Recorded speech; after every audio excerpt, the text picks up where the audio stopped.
यीशु मसीह को इनविटेशन आपने दिया है। आपने अपने मन के अंदर कहा था, यीशु पापा मैं तेरे पीछे चलूंगा, मेरे दिल में आओ, मेरे घर में आओ, मेरे बिजनेस में आओ, मेरे जीवन में आओ। और जब आपने उनको इनविटेशन दिया, आज बहुत सारे लोग यीशु मसीह को बुलाकर करें कि उसके बाद करें संसार की चिंताओं को देखकर, करें कि लोगों की तरक्की को देखकर करें घबरा जाते हैं। घबरा गई है मार्था और कह रही है अपनी ही सगी बहन से चिढ़ने लगी है, अपनी ही बहन से चिढ़ने लगी है। कह रही इसकी तरक्की हो रही है, यीशु इसके पास बैठा है, यीशु इसके पास आ गया है। और इसी समय वहां पर पढ़ेंगे, देखो क्या लिखा। उसके पास आकर कहने लगी, हे प्रभु, क्या तुझे कुछ भी चिंता नहीं कि मेरी बहन ने मुझे सेवा करने के लिए अकेली ही छोड़ दिया है? इसीलिए उससे कह कि मेरी सहायता करे। प्रभु ने उससे उत्तर दिया, मार्था हे मार्था, तू बहुत बातों के लिए चिंता करती और घबराती है। क्या कहा है मार्था? है मार्था, मैं कहूंगा हे औरतों, तुम बहुत बातों में चिंता करती हो। सारे बोलो हालेलुया। हालेलुया। क्या कह रही? देखो, जब वो वचनों को सुन रही, उसके चरणों में बैठी यीशु मसीह के, और उसको जेलस होगी अंदर से, और कहने लगी, और फटाफट एक हाथ में झाड़ू, क्योंकि घर की सफाई कर रही थी, और एक हाथ में आटा गूंदा हुआ है। आपने देखा कभी ऐसी लेडीज को?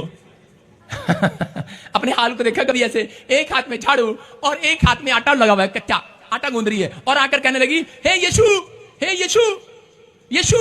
यीशु कह रहे झाड़ू आटा, कह क्या है? और कह रहे यीशु, कह रही देखो मैं कल्ली आटा बो रही हूं, आटा बना रही हूं, और यहां देखो हाँ सच के गल्ला कर रही तेरे नाल।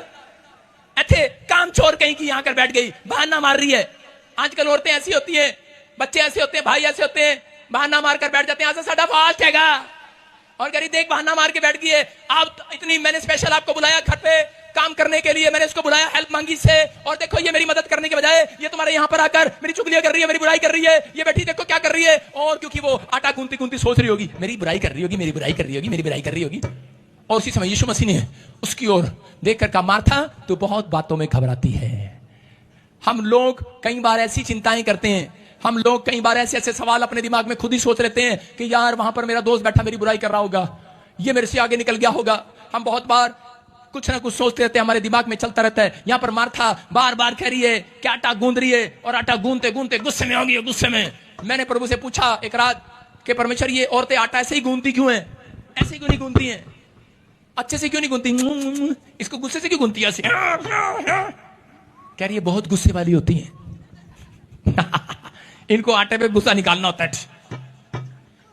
अगर आपको नहीं लगता, अगर कोई आदमी 10